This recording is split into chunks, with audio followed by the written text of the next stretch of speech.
if you are working,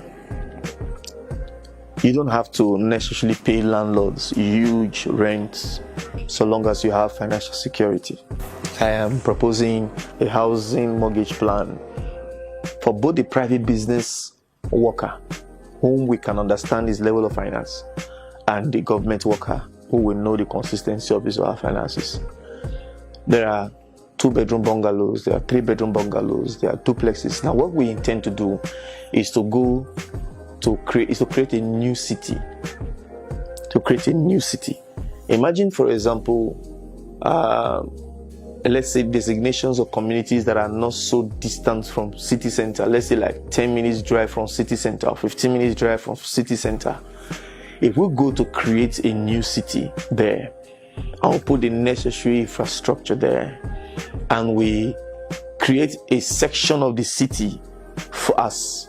We directly engage builders to develop for those who are earning, because I worked on this thing when some years ago, when the late local government chairman of local government Victoria High, when he was chairman, I was one of his advisors.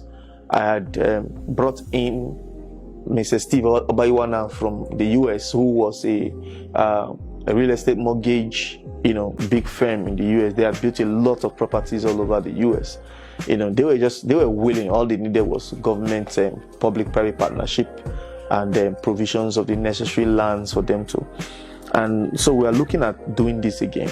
So if, for example, you sell phones or you sell clothes, so long as there's consistency in your earning, we can use your bank to back it up while we build a bungalow system for you. So instead of you paying rent to the landlord, you become the landlord and save up such to be paying off your mortgage. Before you know it, you own your house. It's a lot better. And there are new housing technologies that we intend to also bring to the fold. I have done a lot of copious research. Currently there is a brick that we're trying to bring in. This brick is made from plastic waste and granite dust, and a little portion of cement. The thing about this technology is that it is impermeable to bullets, it's earthquake proof, it's hurricane proof. So we are looking at a serious housing plan for people who work and earn. And I believe because of our plan to raise 70% of those out of poverty, 70% of us becomes eligible for such plan if we follow the economic recovery plan and the industrial revolution strategy that we have been proposing in the course of our discussion. If you have seen some of our videos before, you've seen where we have spoken about extensively some of these things that we intend to do. And I may both to quickly add, I ask myself, why do government infrastructure get spoiled completely before they are fixed? If you drive through a road, you see a pothole. My question is, why will it hurt for there to be an immediate response to fix that hole before it cascades into a big real-time hole that causes accidents at night or people with poor vision and then leads to death? And so we propose a rapid response unit, an agency that will look at government infrastructure as their job. This agency will be collapse of half of the manpower of Ministry of Works and Ministry of Environment. These guys, for me, just sit in the office. So I think we need to create an agency inside this ministry and cut the staff strength into two and probably add more. Now, you see, part of the duties of this agency is not just fixing government infrastructure, it's looking out for things that could portend danger. The easiest way to control erosion within the city center, for example, is to constantly make sure the drains are not filled with dirt. As I speak to you, I don't like making videos to show something. It seems as though I'm trying to take, swipe at people. Just this afternoon, I went to some part of Benin City. The gutters, as deep as they were, these gutters are up to 7 feet deep or 8 feet deep. They are filled with sand and dirt. And our government only come down once in a while and put it out on the road. Sometimes they forget it on the road. The erosion takes it back to the gutter again. And so we propose that a unit of these people, their job is just to go into the gutters and drains. You see these old drains that we used to hear sound underground when it rains, it takes water away. People will be inside.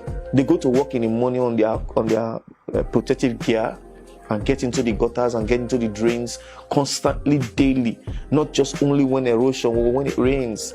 Because I've seen where erosion killed somebody in Ekosodin. I've seen where erosion in Uselu carried a child, a poor child that was coming from school. Erosion carried a child. And most of these drains are still open down. 16 years after Dam Social opened them up, they are still open down.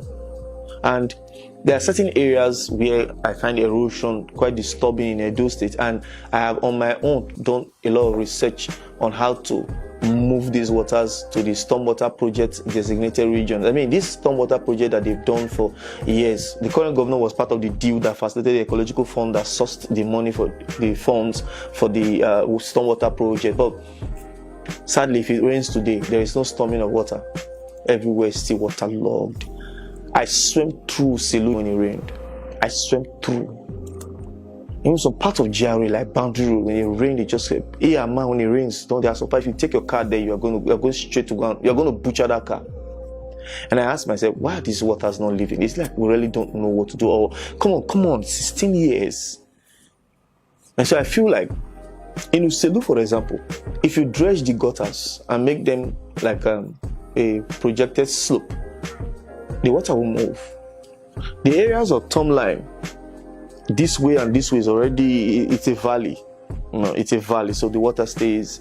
So if you look at the stormwater project designated carrier at 2 West 5 Junction, I believe, if you call young engineers, if you dredge those gutters, instead of the gutters being straight up, if you dig and slope it, and you dig and slope it and cover them so that it becomes more of a death trap, if you slope it, water always finds its way.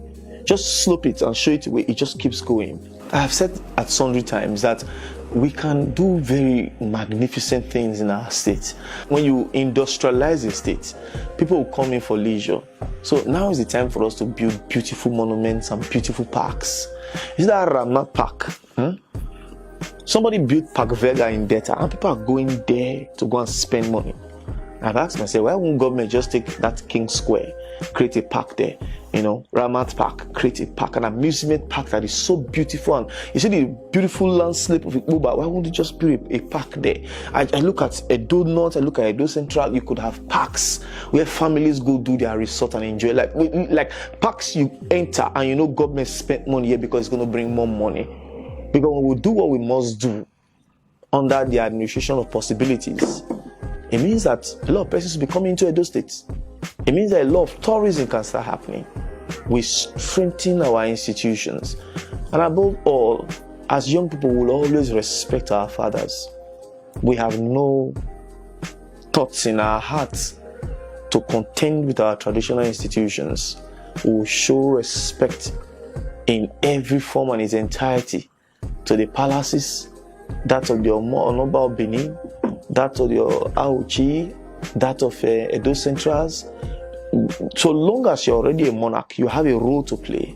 And it is for me an abysmal failure to attempt to want to drag lands, drag materials that belong to this ancestral lineage with the lineage. We will show complete respect to our traditional institutions, because after all, we are their children. I still dare to say that a Edo that solves problem and a Edo that cares about its people is possible.